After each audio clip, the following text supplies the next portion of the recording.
सूरज उगने से बदलते हैं ये धरा आसमान, चलते रहने से हो जाती है हर मुश्किल आसान। चिंता को छोड़ कर आओ कर ले मन में शुभ चिंतन, हर पल को कर ले सफल सफल कह रही है ये पवन। संवार ले सुधार ले कर समस्या का समाधान, संवार ले सुधार ले कर समस्या का समाधान, कर समस्या का समाधान, कर समस्या का समाधान, कर समस्या का समाधान, कर समस्या का समाधान, कर समस्या का समाधान।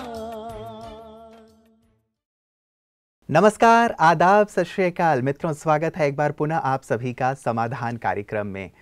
कल हम चर्चा कर रहे थे कि किस प्रकार परिवार में एक तनाव की स्थिति पैदा हो जाती है यदि संबंधों में आपस में विश्वास नहीं है। तो वास्तव में हमारी संस्कृति तो ये रही है कि शादी को 7 जन्मों का बंधन माना जाता है।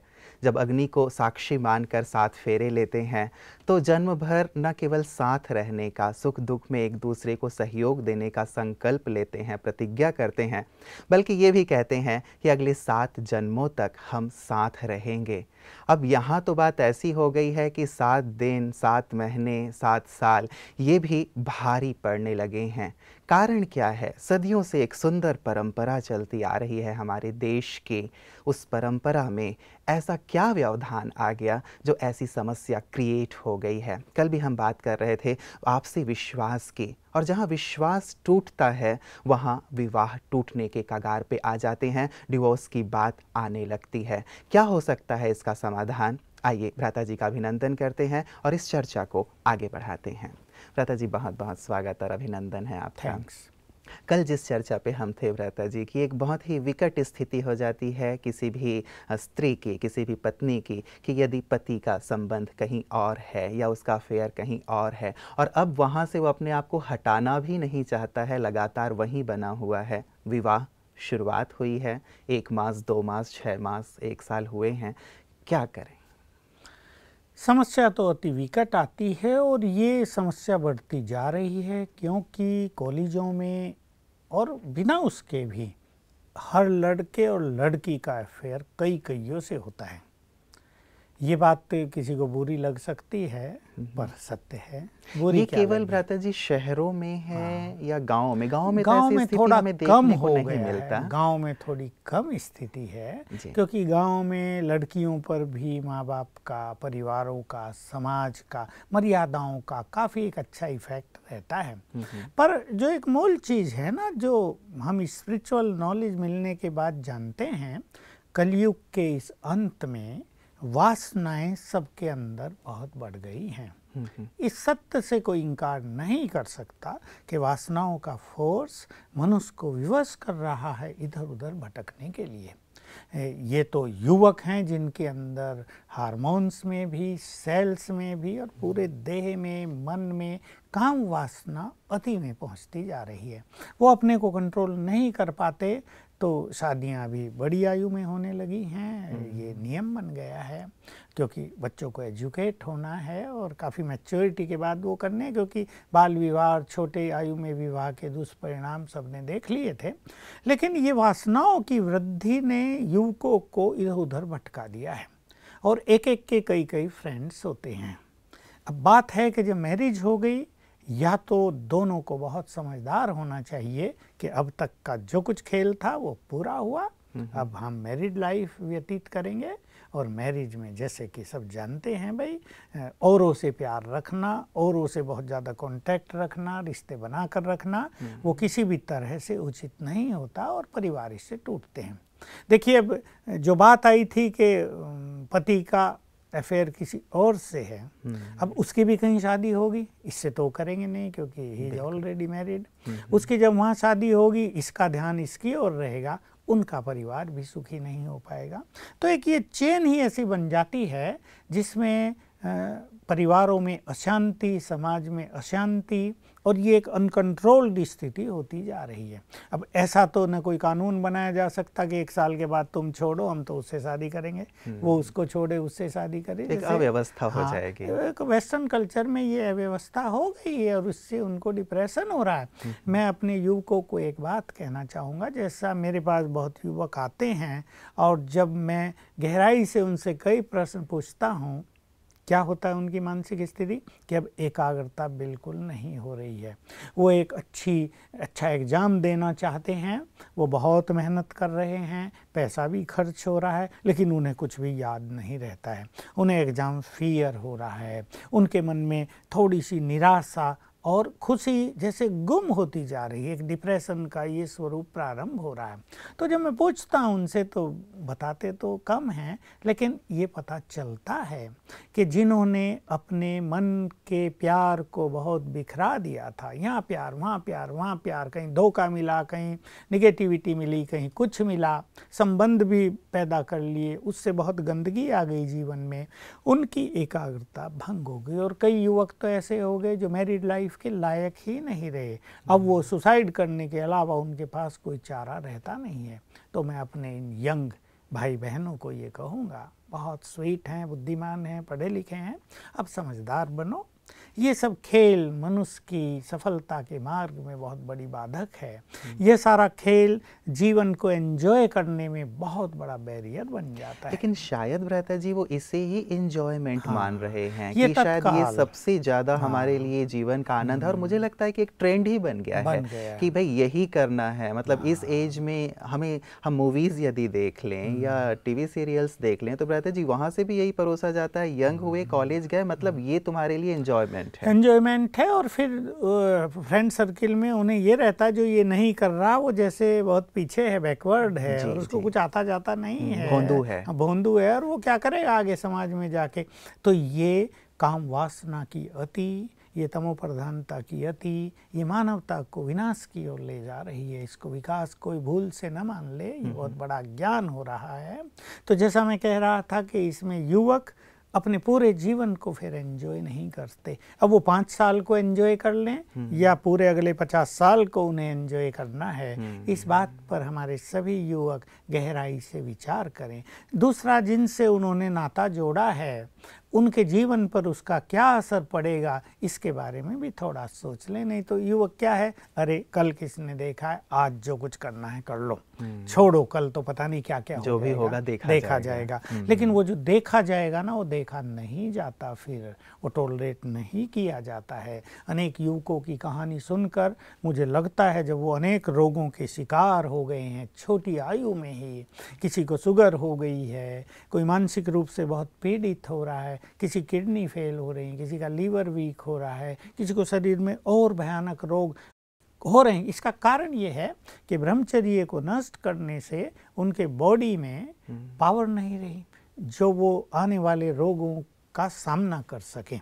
जो वाइटल फोर्स होता है बॉडी का, रेजिस्टेंस पावर, वो उनकी पूरी तरह नष्ट हो जाती है। इसलिए उनका जो भविष्य है वो अच्छा नहीं रहता, देह भी अनेक बीमारियों का शिकार मतलब इसकी जानकारी ही नहीं है भ्राता जी कि यदि हम ब्रह्मचर्य में रहते हैं, यदि हम प्योर लाइफ लीड कर रहे हैं तो ये शक्ति हमें बीमारियों से बचाती है, हमारे वाइटल फोर्स को बढ़ाती है। शायद इसकी शिक्षा, इसकी जानकारी तो कोई देता ही नहीं है। शायद क्या पूरी ही जीरो है, कोई जानकारी कहीं मेडिकल साइंस में भी इसकी नहीं। उन्होंने तो मान्यता दी हुई है तुम खूब करो, इससे कोई असर नहीं पड़ेगा। लेकिन अब मेडिकल साइंस को इस बात पे विचार करना चाहिए, ये हमारा चैलेंज है। आयुर्वेद तो इस बात को जानता है कि ब्रह्मचर्य की शक्ति के बिना ही ये रोग दिनों दिन बढ़ते जा रहे हैं। दूसरी चीज़ ये कि बुद्धि की शक्ति बहुत क्षीण होती है, एकाग्रता नष्ट होती है। और एक युवक जो अपने कैरियर को बहुत सुंदर बनाना चाहता है, किसी भी फील्ड में वो हायर एजुकेशन लेना चाहता है, तो वो इसमें अपने को असमर्थ पाता है।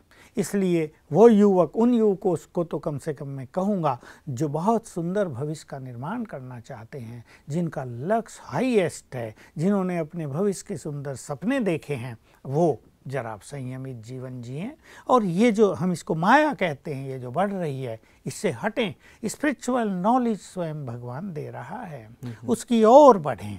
अब ये जो बात है कि उधर प्यार हो गया, परिवार टूट रहे हैं, अब जरा स्पिरिचुअल नॉलेज लेके भगवान की ओर अपने को ले चलें। मैं सभी अपने युवकों को याद दिलाना चाहता हूँ, तुम देवकुल की महान आत्माएं हो, तुम देवता थे कभी, तुम्हारे अंदर प्योर संस्कार हैं, उन्हें जरा जागृत करो। तुम्हारे अंदर अनेक महानताएं छुपी हुई हैं, उन्हें पहचानो, उन्हें जगाओ, क्योंकि हमारे ईश्वरीय विश्वविद्यालय में लाखों युवक आ रहे हैं। मैं जहाँ तहाँ क्लास के लिए जाता हूँ, अभी मैं दिल्ली में था, आगे अनेक युवक बैठे थे और उनके चेहरों पर बड़ी दिव्यता और तेज थी। मैं देख रहा था इन सब का आकर्षण स्पिरिचुअलिटी की ओर, प्योरिटी की ओर कितना ज़्यादा है। तो अब समय बदलता जा रहा है, वो चीज़ें भी अति में पहुंच रही हैं, लेकिन हमें अपने को पहचानना है और अपने जीवन की दिशा को बदलना है, एक सुंदर स्वरूप देना चाहिए। तो मैं युवकों से कहूँगा, थोड़ा सा गंभीर होकर अपने जीवन पर एक दृष्टि डालें। गाइडेंस कहीं नहीं है, लेकिन हमारे पास बहुत अच्छी गाइडेंस इसकी है। हमारे ईश्वरीय विश्वविद्यालय की ब्रांचेज जहाँ तहाँ खुली हुई हैं, उनमें जाएं, स्पिरिचुअल नॉलेज लें और एक अच्छी दिशा अपने जीवन को दें, ताकि कभी भी पछताना ना पड़े। बिल्कुल भ्राता जी, मैं यही आने वाला था कि आज चूँकि एक ट्रेंड, जैसे मैं जिस ट्रेंड की बात कर रहा था कि एक लहर ही हो गई है कि मीडिया के द्वारा भी बहुत सारी चीज़ें यही दी जा रही हैं, तो उन्हें लगता है कि शायद जीवन यही है, सुख यही है, आनंद यही है। लेकिन जैसा आप कह रहे हैं कि ये आनंद नहीं है, ये तो जैसे जीवन का अंत करना हुआ, अपने कैरियर को नष्ट करना हुआ, और जैसे 5 साल आपने एंजॉय कर भी लिया, जिसको आप एंजॉय मान रहे हैं, फिर अगले जो 50 साल है, 40 साल है, 30 साल है जो आप जीने वाले हैं, अंधकारमय हो जाता है। तो रियल जो आनंद है ये नहीं है। तो रियल आनंद क्या है जिसकी ओर युवा बढ़े, जिसकी ओर आकर्षित हो और जिसे अपना जीवन बनाए? देखिए, मुझे आपने ये बात कही तो एक बात याद आ गई। जब मैं माउंट आबू में समर्पित होकर आया तो हमारे साथ एक बुजुर्ग भी रहते थे। वो थे बुजुर्ग, वो 60 साल के थे, रिटायर होके आए थे और हम थे छोटे। उनकी हमसे बड़ी फ्रेंडशिप, माना प्यार भी और फ्रेंडशिप भी, ये एक वंडरफुल मिलन था। तो वो हमें कई चीज़ें बताया करते थे। और एक चीज़ जो आपने कही ना, मुझे याद आ गई कि जिस शक्ति को नष्ट करने में मनुष्य आनंद महसूस करता है, यदि उसको वो बचाए तो वो उसके जीवन को कितना आनंदित कर देगी। न जाने कहाँ कहाँ उसका उपयोग होगा। ये ब्रह्मचर्य की शक्ति शरीर को रोगों से मुक्त रखने में मदद करती है, हमारे यौवन को बहुत स्ट्रॉन्ग करती है, हमारे चेहरे पे दिव्यता लाती है, हमारी पर्सनैलिटी को बहुत अट्रैक्टिव बना देती है और हम भविष्य में बहुत कुछ प्राप्त कर सकते हैं। और जो ज्ञान योग के मार्ग पर हैं, उनकी तो एकाग्रता प्रभु मिलन के आनंद में उसको बहुत बड़ी मदद ये करती है। तो आनंद ये नहीं है, ये तो आनंद को सदा के लिए नष्ट करने वाली चीज़ है। देखिए, इसलिए भगवान ने कहा, ये काम महाशत्रु है, ये तुम्हें आदि मध्य अंत दुख देता आया है, संसार के पतन का कारण ही ये बना है। यही जानकारी मनुष्य को नहीं है, इसलिए भगवान को स्वयं आकर ये अवेयरनेस देनी पड़ रही है और हम भी सबको ये जागृति प्रदान कर रहे हैं कि अब अपने स्वरूप को पहचानो।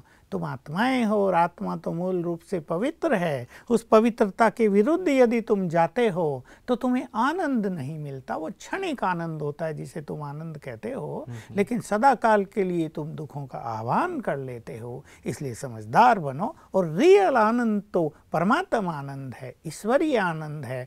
आत्मिक स्थिति में स्थित होने पर जो फीलिंग होती है वो रियल आनंद है। उसको जब मनुष्य एक बार अनुभव कर लेता है तो ये सब आनंद गौण और फीके नजर आते हैं। उस आनंद की ओर हमारे युवकों को बढ़ना चाहिए। और जैसा मैं पहले भी कह आया हूँ, युवकों की तो जरूरत पड़ी है भगवान को। भगवान स्वयं उनका आह्वान कर रहे हैं कि आओ मेरे इस कार्य को संपन्न करने में मेरे साथी बन जाओ, तो मैं जन्म जन्म तुम्हारा साथी रहूँगा। और हमारे यहाँ जो भी आते हैं देख सकते हैं, 1000 युवक एक साथ काम कर रहे हैं, कितने प्यार से, कितने मिलनसार होकर, टकराव के बिना, और बड़े बड़े कार्य संचालन कर रहे हैं और इस युग को बदलने में भगवान का साथ दे रहे हैं। तो मैं तो उन युवकों का आह्वान करूँगा जो बहुत समझदार हैं, जो जीवन के कुछ दूसरे पहलुओं को देखते हैं, जिनके विचार बहुत महान हैं, जो संसार को बहुत कुछ देना चाहते हैं। आइए और परमात्मा के आह्वान को स्वीकार करके, जैसे महात्मा गांधी के आह्वान पर कई युवक कूद पड़े थे ना मैदान में, अब भगवान ने आह्वान किया मैदान पर आ जाओ और इस महान कार्य में योगदान करो, फिर देखो आनंद। वाह, कितना सुंदर आह्वान है भ्राता जी। महात्मा गांधी जी ने कभी आह्वान किया था देश को आज़ाद कराने के लिए, अब ये आह्वान परमात्मा का है कि सृष्टि को स्वर्ग बनाएं, और इसमें सचमुच युवाओं की बहुत ज़्यादा आवश्यकता होगी। और मैं देखता भी हूँ भ्राता जी, यहाँ इतने सारे यूथ हैं, सबके चेहरे पे कितनी चमक है, सब लगातार कार्य करते रहते हैं, लेकिन किसी प्रकार की थकान का अनुभव नहीं करते। कभी साइकिल यात्रा कर रहे हैं तो कभी पद यात्रा कर रहे हैं, तो निश्चित रूप से उनका जो डेडिकेशन है, समाज को कुछ देने की जो भावना है, काबिले तारीफ है। और ऐसा यदि हर एक युवा हो जाए तो कितना सुंदर होगा। लेकिन एक प्रश्न भ्राता जी उन युवाओं के मन में ज़रूर उठता होगा कि चलिए हम वो वाला एंजॉयमेंट छोड़ रहे हैं, आपने कहा परमात्मा से अब मिलन मनाओ, अपने आप को पवित्र बनाओ, तो मन में एक प्रश्न उठता है कि क्या हम साधु बन जाएं? देखिए, साधु बनने की तो आवश्यकता नहीं, लेकिन जीवन को साधनाओं से भरना है, जीवन को दिव्य बनाना है। साधु तो आज बहुत लोग बन गए हैं। आप प्लेटफॉर्म पर जाइए, कितने साधु रात को सोए हुए नजर आएंगे, ट्रेन में कितने दिखाई देंगे आपको, लेकिन वो रियल अर्थों में साधु थोड़ा ही है। साधु माना पवित्र, साधु माना जिसका आचरण बहुत श्रेष्ठ हो, जो स्वादु न हो, जो सब कुछ त्याग चुका हो, जिसने स्पिरिचुअल पावर अपने जीवन में भरी हो, जिसने सच्चा संन्यास किया हो, वासनाओं का संन्यास, इच्छाओं का संन्यास, बुरे संस्कारों का संन्यास, बुरे विचारों का संन्यास, वही सच्चे अर्थों में साधु है ना। तो ये एक डर पैदा होता है ना भ्राता जी कि हमें भी सब कुछ छोड़ना पड़ेगा, अपने वस्त्र बदलने पड़ेंगे, और हम भी जो चीज़ कर रहे हैं, जो हम शिक्षा ग्रहण कर रहे हैं, शायद वो सब चीज़ें छोड़ के हमें भी इस मार्ग में लगना होगा। क्या ऐसा करना नहीं, बिल्कुल जैसी ड्रेस आपने पहनी वैसी सब युवकों को पहननी है। जो जिस फील्ड में है उसी फील्ड में आगे बढ़ते रहना है, केवल बुराइयों का त्याग कर देना है। हमारी जो मुख्य बात है कि जो चीज़ें मनुष्य को पतन की ओर ले जा रही हैं, जिसकी अवेयरनेस आज मनुष्य को नहीं रही है, बात मैं युवकों की नहीं कर रहा हूँ, सभी मनुष्यों को जिसकी जानकारी नहीं रही है कि जो कार्य हम कर रहे हैं वो हमें पतन के मार्ग पर ले जा रहे हैं, जो कुछ हमने निर्माण किया है वो हमें विनाश की ओर तेजी से ले जा रहा है, प्रकृति से जो हमने कुछ छीना है, प्रकृति विध्वंस करके सब कुछ अपने अंदर समा लेगी फिर से, इस बात से लोग जागरूक नहीं हैं। हम उन्हें जागृति दे रहे हैं, इसलिए अपने को पहचान कर साधु नहीं पर जीवन को इतना महान बना दें कि साधुओं को भी लज्जा आ जाए। मतलब मूल बात है कि हमें कुछ अपने वस्त्र परिवर्तन की बात नहीं है, या फिर अपनी पढ़ाई लिखाई या फिर अपने बिजनेस को छोड़ने की बात नहीं है, बात है अपने अंदर की जो बुराइयां हैं, विकृतियां हैं, उन्हें हमें छोड़ना है, और ये साधना ब्रह्मा कुमारी सिखाती हैं। तो ये बात बहुत सुंदर आपने क्लियर की भ्राता जी। मैं पुनः आना चाहूँगा संध्या अग्रवाल जी, जिनका ये प्रश्न था भ्राता जी, इनकी कंडीशन पे हम चर्चा कर रहे थे, ये क्या आध्यात्मिक साधना करें, क्योंकि ये बहुत ही दुविधा वाली स्थिति में है कि मैं डिवोर्स ले लूं या फिर इनके साथ रहूं, साथ रहा भी नहीं जा रहा है, छोड़ा भी नहीं जा रहा है। क्योंकि छोड़ने में समाज की अनेक बातें इन्हें फेस करनी पड़ेंगी। देखिए, लोग जो बोलते हैं, अनेक मुंह अनेक बातें, कोई कहेगा इसमें कुछ कमी होगी, उन्होंने इसको निकाल दिया है, अनेक बातें जब ये सुनेगी तो इसकी भावनाओं को बड़ा ठेस पहुंचेगा। लेकिन अभी भी तो दुखी हो रही हैं, लेकिन इसका दुख अब का बहुत कम है, वो दुख इसका बहुत ज़्यादा होगा। इसलिए जैसे मैंने पहले कहा था, थोड़ा पोस्टपोन्ड करें इस बात को और इस स्थिति को सुधारने का ये प्रयास करें। हमने एक बात शुरू की थी कि ये अपनी सास को भी ये बात बताए, वो नारी है, वो नारी की इस दुविधा को जरूर महसूस करेगी, समझेगी और अपने बच्चे से बहुत अच्छी बात करेगी। पहला कार्य होता है मनुष्य को समझाना। जब बात ज़्यादा आगे चल जाए, कहते हैं नाक से भी ऊपर पानी आ जाए, तब आगे की बात सोची जाती है। पहले ये काम करे, फिर इसको बात करनी है अपने माँ बाप से, माँ से, कि भाई वहाँ ऐसी परिस्थिति आ रही है। देखिए, माँ फिर वो नारी है, वो इसकी बात को अवश्य महसूस करेगी, समझेगी। लेकिन इनको अपनी स्पिरिचुअल प्रैक्टिसेस कुछ पहले चालू रखनी चाहिए ताकि इनके बोल में बहुत प्रभाव आ जाए। देखिए, ये अपने पति को कहती तो अवश्य होगी, लेकिन इनके बोल में उतना प्रभाव नहीं है जो उसके प्यार से ज़्यादा प्रभावकारी हो। उसका प्यार अधिक प्रभावकारी हो रहा है और इनके बोल बहुत निर्बल पड़ रहे हैं। इसलिए इनको राजयोग की शक्ति, स्वमान की शक्ति अपने बोल में भरनी पड़ेगी ताकि इनका एक बोल अपने पति को बदल दे। कभी कभी ऐसा होता है और हो सकता है और ये होगा कि ये इतने अच्छे बोल बोलें कि उसको रियलाइज हो कि ही इज रॉन्ग, उसको रियलाइज नहीं हो रहा है अभी तक, वो इनको इग्नोर कर रहा है और उसको लग रहा है कि मैं जो कर रहा हूँ बिल्कुल ठीक है, मैंने उसको वचन दिया था। इसी के लिए स्पिरिचुअल नॉलेज की आवश्यकता होती है कि जब हम आत्मिक दृष्टि का अभ्यास करते हैं, जब हम अपने प्यार को चैनलाइज कर देते हैं परमात्मा की ओर, उसको उसमें जोड़ देते हैं, तो ये जो दैहिक प्यार हैं ये थोड़े छूटने लगते हैं और ये गलत प्यार मनुष्य अपना लेता है, विकृत प्यार है ये, इससे मनुष्य बचने लगता है। तो इन्हें थोड़ा सा राजयोग की प्रैक्टिस करनी होगी रोज, और स्वमान की प्रैक्टिस, विशेष स्वमान, मैं मास्टर सर्वशक्तिवान हूँ, और ये संकल्प रखना होगा सवेरे उठते ही कि मेरा पति अवश्य बदल जाएगा। इनके मन में भी एक फीलिंग रही हो, क्योंकि इन्होंने भी अपना वो युवा काल देखा ना अच्छी तरह।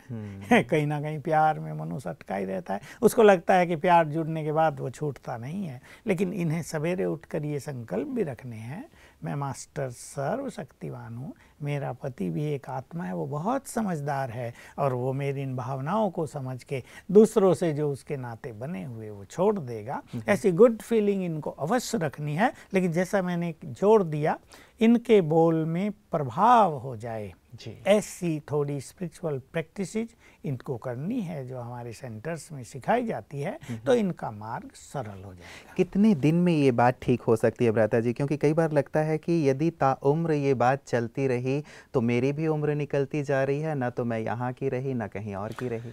21 दिन से लेकर और 3 मास तक अगर ये प्रैक्टिस करें तो अलग अलग केसेस में अलग अलग रिजल्ट आते हैं। कोई चीज़ें 21 दिन में पूरी ठीक हो जाती हैं, कोई दूसरे 21 दिन में, कोई तीसरे 21 दिन में। 3 मास एक बहुत अच्छा समय है जिसमें बहुत सारी ऐसी बातें ठीक हो जाती हैं। बिल्कुल, चलिए हम उम्मीद रखते हैं भ्राता जी, संध्या जी ने अपनी बात हम तक पहुंचाई है। बहुत ही ऐसी स्थिति है जहां हम चाहेंगे कि सब हमारे जो योग करने वाले हैं, जो सुबह और शाम योग कर रहे हैं, वो भी इनके लिए विशेष योगदान दें। बहुत ही एक सुंदर बात है इस क्रिटिकल पोजीशन के लिए कि हम सभी ऐसे युवकों को एक संदेश जरूर देना चाहते हैं कि भाई अब तुम्हारी मैरिज हो गई है, अब अपने जीवन को वेल सेटल्ड करो, दूसरे को भी उतना ही सम्मान, उसके प्यार को उतना ही महत्व दो, और अब ये जो बिखराव हो गया था ना, इससे प्यार उससे प्यार, अब इससे मुक्त हो जाओ। तुम्हारे भी आखिर बच्चे होने हैं या हो गए हों, अब उनकी देखभाल करो। अब तुम्हारे हर चरित्र का इफेक्ट तुम्हारे बच्चों पर आएगा। सोच लो, अगर तुम्हारी लड़कियां बड़े होकर लड़के यही काम करेंगे तो तुम्हें कैसा लगेगा, और अगर इनका यही व्यवहार रहा तो उसका डायरेक्ट इफेक्ट इनके बच्चों पर अवश्य आएगा। तो हर युवक को ये जरूर जरा गंभीरतापूर्वक विचार कर लेना चाहिए कि हमारी इस बात का, इस नेचर का इफेक्ट हमारे बच्चों पर आ रहा है, वो भी यही करेंगे जो हम कर रहे हैं, तब आपको कैसा लगेगा। एक बात जो मैंने आपसे कही थी भ्राता जी, मैं थोड़ा सा इस पे जरूर चाहूँगा प्रकाश, कि व्यक्ति कई बार बिल्कुल ही कहें कि अधीन हो जाता है, मन के अधीन हो जाता है, दिल के अधीन हो जाता है। एक विचार तो मन में आता है कि मैं गलत कर रहा हूँ, लेकिन फिर भी ये जो अधीनता है ना दिल की, वो उसे बार बार उसी ओर खींच के ले जाती है। क्या कुछ उपाय किया जा सकता है ऐसे में? पति भी क्या कुछ ऐसा कर सकते हैं कि ये जो अधीनता है, ये जो लगाव है, धीरे धीरे कम होता जाए और वो जो अपने दिमाग की जो बात है, जो सच्ची बात है, उसके अनुसार आचरण करता है? ये प्रश्न आपने बहुत सुंदर पूछा है। बिल्कुल ये हो रहा है बहुतों के साथ कि वो अपनी उस संस्कार के या मन के या अपनी इमोशंस के या किए हुए वायदों के इतना अपने को अधीन महसूस करता है कि अब उससे छोड़ते भी बनता नहीं है। वो चाहता भी है मैं छोड़ दूं, वो समझता तो हर व्यक्ति है कि ये गलत हो रहा है और कहीं ना कहीं उसका ध्यान भी डाइवर्ट हो रहा है, उसका भी मैरिड लाइफ डिस्टर्ब होगा, मनुष्य समझता है। इसी के लिए स्पिरिचुअल प्रैक्टिसेस बहुत बहुत आवश्यक हैं। एक अच्छा चिंतन, साथ में राजयोग में हम एक बहुत अच्छी प्रैक्टिस सीखते और सिखाते हैं। मैं आत्मा स्वराज्य अधिकारी हूँ, मन और बुद्धि की मालिक हूँ, मैं इस मन की मालिक हूँ।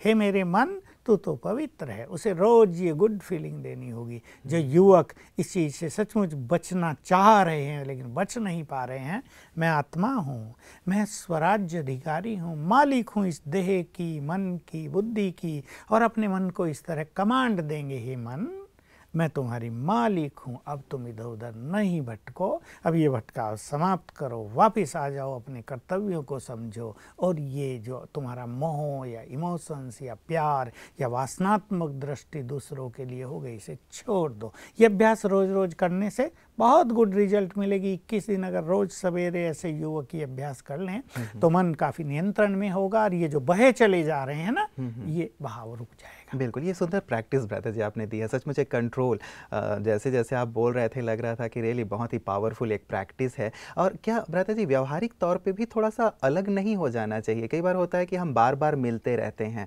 बार बार फ़ोन करते रहते हैं, मैसेजेस करते रहते हैं, तो एक लगाव बना ही रहता है, वहाँ से विच्छेद होने की बजाय हम और ज़्यादा अटैच होते चले जाते हैं। बिल्कुल ज़रूरी है थोड़ा सा इसको अलग करना। रोज ही मैसेज दे रहे हैं, रोज ही बात कर रहे हैं, प्यार की बात हो रही है तो प्यार तो बढ़ेगा।